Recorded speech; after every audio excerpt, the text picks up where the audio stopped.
अमरावती विधानसभा निवडणुकीत जे आहे 3 मुख्य उमेदवार आहे। यामध्ये महाविकास आघाडीचे जे काँग्रेसचे उमेदवार आहेत सुनील देशमुख यांनी सुद्धा अमरावती विधानसभा मतदारसंघाचं नेतृत्व केलं आहे। त्यासोबतच विद्यमान ज्या आमदार आहे सुलभा खोलके या राष्ट्रवादी काँग्रेस घड्याळ या चिन्हावर अमरावती विधानसभेच्या निवडणुकीत उभे आहेत। त्यासोबतच भाजपचे जे बंडखोर उमेदवार आहे माजी पालकमंत्री जगदीश गुप्ता हे सुद्धा या निवडणुकीच्या रिंगणात आहे। तर आपण सर्वसामान्य नागरिकांकडून जाणून घेऊयात लोकमत कोणाला।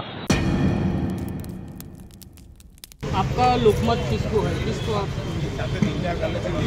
मैं उस आदमी को चुनकर दूंगा जो सेकुलर है, जो सर्व समाज को लेके चलता है और जो पूरे अमरावती शहर का विकास कर सके और महाराष्ट्र के अंदर एक अच्छी सरकार बिठाए जो पूरे महाराष्ट्र की जनता को सुकून और चैन और अमन दिलाए।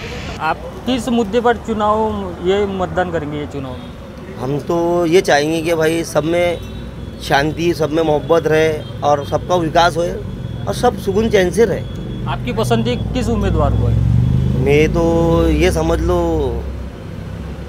कांग्रेस का है हमारा सुनील भाऊ का, बस वो आएंगे सुनील। हाँ उनका काम अच्छा है और वो लोग पहले से लोगों को लेके चलते हैं और सभी अपने अपने भूमिका निभाते हैं, वो भी अपनी निभा रहे। मेरे हिसाब से तो भाई मेरा तो वही चाहिए। अमरावती आने वाले समय में चुन के आने वाले जो आमदार है उनकी तरफ से आपकी क्या अपेक्षा है? किन चीज़ों को उन्होंने काम करने को ना, किन चीज़ों के? उन्होंने तो ये चाहिए कि भाई अपने भाई लोग जो है किसी का काम होता है कुछ नौकरी पाने का हिसाब से वो देखना चाहिए। किसी बच्चे पढ़ रहे हैं उन पे ख्याल करना चाहिए, उन पे फोकस करना चाहिए। बाकी तो हाथ मजदूरी वाला तो मजदूरी कर ही रहे और मैं भी चाहता कि वो लोग वो रुतबे पे है तो उनका फोकस उस पे होना चाहिए, मेहनत पे, रोजी पे, बस रोजगार के मुद्दे पे। हाँ बिल्कुल बिल्कुल। काँग्रेसचा इकडे कल जरा जास्त पलटलेला आहे आणि BJPनं जे डगबाईस आणलेलं आहे लोकांना, म्हणजे जे ब्लॅकमेल करणं चालू केलं होतं BJPनं त्याला आळा बसन अशी अपेक्षा वाटते। सध्या अमरावती विधानसभेत जे आहे 2 माजी पालकमंत्री आहेत, एक विद्यमान आमदार आहे ज्या 10 वर्ष आमदार राहिलेले आहे। अमरावती शहराचा विकास झाला का, काय वाटतं? अमरावती शहराचा विकास कोणत्या कोणत्या एरिया झाला आहे, कोणत्या कोणत्या एरिया झालेला नाही। सध्या काय वाटते चित्र अमरावतीचं नेमकं काय राहू शकते? अमरावतीचे चित्र काँग्रेसच राहू शकते आणि विशेष म्हणजे जे काही आपला एरिया आहे म्हणजे जे काय म्हणते बेरोजगारीवर कोणीही प्रॉब्लेम सॉल्व करत नाही। बेरोजगारी जे आहे ते वाढवायचा प्रयत्न करते, त्याच्यावर आळा घालण्याचा प्रयत्न कोणतीही पार्टी करत नाही। अमरावतीच्या कुठल्याच प्रकारच्या समस्या सुटलेल्या नाही, कारण शहरामध्ये तुम्ही जर बघितलं असाल तर कितीतरी पार्किंगसाठी सर्व अडचणी निर्माण झालेल्या दिसतात।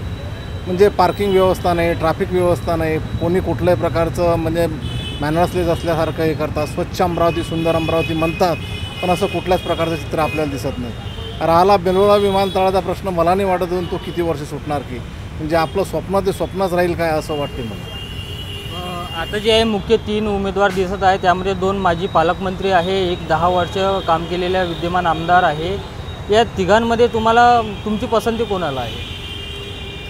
तिन्ही व्यक्ती त्या ठिकाणी चांगले काम करतात, पण जरी माझा म्हणणं आहे की मी जसं एज्युकेशन फील्डशी रिलेटेड असल्याकारणाने माझा विचार असा आहे की बा जे लोक आपल्या इथं एवढे डॉक्टर इंजिनियर्स होतात, चांगले मुलं सुशिक्षित होतात आणि ते सर्व मुंबई पुण्याकडे जातात, त्यांच्या प्रत्येक पालकाची इच्छा असते की माझा मुलगा मुंबई पुण्याला जाणार, तर त्यांच्या जाण्यामागचा जो उद्देश आहे त्या ज्या गोष्टी IT पार्क आहेत हे आहेत अशा प्रकारचे जर काही ज्या गोष्टी ज्या इथे जर झाल्यात जेणेकरून तो फ्लो जर थांबला गेला तर आपल्या इथं दळणवळण वाढेल, व्यापार वाढतील, त्यासाठी लागणारे उद्योगधंदे वाढतील, या सर्व गोष्टीकडे त्यांनी लक्ष द्यायला हवं। काँग्रेसचे उमेदवार डॉक्टर सुनील देशमुख मला त्यांना विकास या पदवी मिळाली, त्यांनी भरपूर काम केलेलं आणि त्यांना अमरावती शहराच्या विकासाबद्दल एवढी तळमळता आहे की किती विकास करू किती नाही करू। आता अनेक आमदार होते, 5 वर्ष 10 वर्षाचे आमदार राहिले, काँग्रेसचे भरतोड निवडून आले, मग BJP मध्ये गेले। घड्याळची युती जी आहे त्या मोठे मोठे बॅनर लावण्याने काम नव्हते। 805 करोड रुपये आणल्याबद्दल तुमचे धन्यवाद। अरे 80 करोडची निधी नाही आली आतापर्यंत झाली अमरावतीत 805 करोड जुन्या कराप्रमाणे कर वसूल सर्वात महत्वाचा मुद्दा जनतेवर करायचा आहे, मालमत्ता ते काही कमी झालेलं नाही. त्या जनतेची दिशाभूल करत आहे की आम्ही जुन्या पद्धतीने कर घेऊन राहिले, तसं काहीच नाही आहे. कॉर्पोरेशन मध्ये म्युन्सिपालिटीमध्ये ते नव्या प्रमाणे कर घेऊन राहिले. अब भैया ये चुनाव में अभी किन मुद्दों पे चुनाव आप वोटिंग करेंगे, क्या बताएंगे? मुद्दा कुछ भी नहीं है, बस कांग्रेस को देना चाहिए वोट, और कांग्रेस चुन के आई तो ज़रा सा अच्छा रहेगा उसमें. बाकी तो मुद्दे का कोई हिसाब ही नहीं है. अब जैसा भी चल रहा तो माजी जो नगर सेवक है वही चलाते ना कारवा. हमको बोल दिया उन्होंने उसको वोट डालो तो हम डालेंगे उसको, मगर आना चाहिए सुनील भाऊ. सुनील भाऊनी भुयारी गटार योजना जी सुरू केली होती ती भुयारी गटार योजना अजूनही फलंदाजी झाली नाही आहे व त्याचा परिणामसुद्धा दिसून येत नाही. त्यामुळे शहरामध्ये जे जागोजागी कचऱ्याची ढीग पडले असतात किंवा ओपन नाले आहेत, त्यामुळे लोकांमध्ये रोगराई वाढते. मी ॲज अ डॉक्टर आणि डॉक्टर सुनील देशमुखसुद्धा ॲज अ डॉक्टर यांनी या हेल्थकडे प्रामुख्याने लक्ष घालायचं आहे. आणि दुसरी गोष्ट, अमरावतीच्या सगळ्या लोकांना जे सुपर स्पेशालिटीसाठी बायपास सर्जरी असो, किडनी ट्रान्सप्लांट असो, दुर्धर आजार असो, यासाठी जे बाहेरगावी जावं लागतं, मुंबई, पुणे, नागपूरला जावं लागतं, तर सुनील भाऊंच्या कार्यकाळात जे सुपर स्पेशालिटी हॉस्पिटल आलं व त्यामध्ये त्यांनी ज्या सुधारणा केल्या आणि त्यांनी प्रत्येक न्यूरोसर्जरी असो, न्यूरोलॉजी असो, किडनी ट्रान्सप्लांट असो, बायपास कार्डिओलॉजी असो, या सगळ्यांचं त्यांचं एक व्हिजन होतं. ते व्हिजन मागल्या 10 वर्षात कुठल्याही प्रकारे पूर्ण झालेलं नाही आहे. अमरावतीकर कोणाच्या पाठीशी आहे या निवडणुकीत? या निवडणुकीत मला असं वाटते हा प्रत्येक अमरावतीकराला प्रॉब्लेमच आहे. कोणाला द्यावं, की याला दिलं तर त्याच्यावर अन्याय, त्याला दिलं तर याच्यावर अन्याय, असं प्रत्येकाची समजूत झालेली आहे. म्हणून शेवटी काय होईल, जिधर दम आहे उधर हम, असं होईल. ताईने कोणता असा उद्योग आणला की आज बेरोजगारी निपटली, बेरोजगारी संपली आणि तरुण युवक हे रोजगारीत लागले, असा मला एक तरी मुद्दा रनिंग आमदार यांनी केला का ते सांगावं.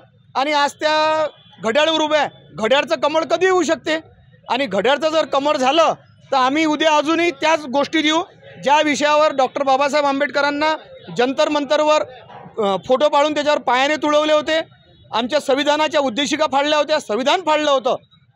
म्हणून ज्या घड्याळचं जर कमळ झालं तर आम्हाला आमच्या बुद्धिस्ट लोकांना सर्वांना माहीत आहे की घड्याळचं कमळ हे कधी होऊ शकते. म्हणून आंबेडकरी जनता ही सक्षम आहे आणि आंबेडकरी जनता ही योग्य उमेदवाराला मतं करणार आहे, जेणेकरून त्या उमेदवाराला मतं करणार आहे की त्यामुळे आमचं संविधान सुरक्षित राहील, आमचं डॉक्टर बाबासाहेब आंबेडकरांची कोणी विटंबना करणार नाही, असा हा विषय आहे. आणि जर विषय पाहिला तर तुम्ही हा स्मारक जरी पाहिला, आता भगतसिंग स्मारक, या भगतसिंग राजगुरू स्मारकालाही सुद्धा ताईने कधीच भेट दिली नाही.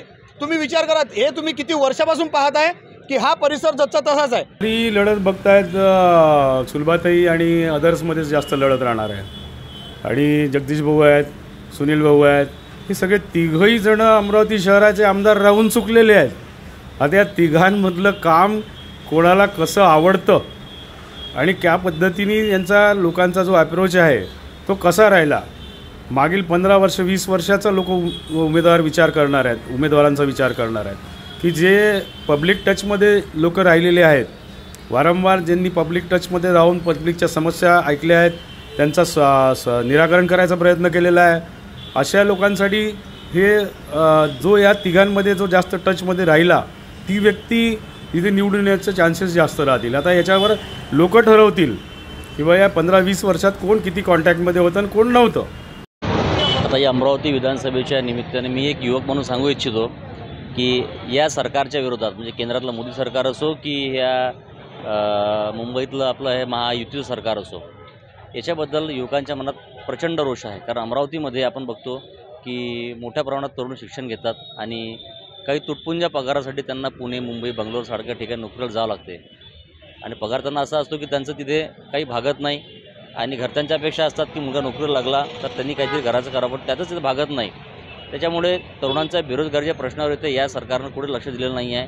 ज्या विद्यमान खासदार होत्या यांनीसुद्धा रस्ते, नाली, जे नगरसेवेचे कामं असतात याच्या पलीकडे जाऊन कुठलेही ठोस काम इथे केलेलं नाही आहे. त्यामुळे युवकांचा प्रचंड रोष या सरकारवर आहे आणि याचा फटका यांना या निवडणुकीत बसणार आहे. 5 वर्षात काहीही विकास झालेला नाही, परंतु आता इलेक्शनच्या तोंडावर काही सोसायट्यामध्ये मुरुम, गिट्टी, रेती हे टाकण्यात आलेलं आहे, पण हे लोकांना कळते की हे का टाकलं गेलं आहे.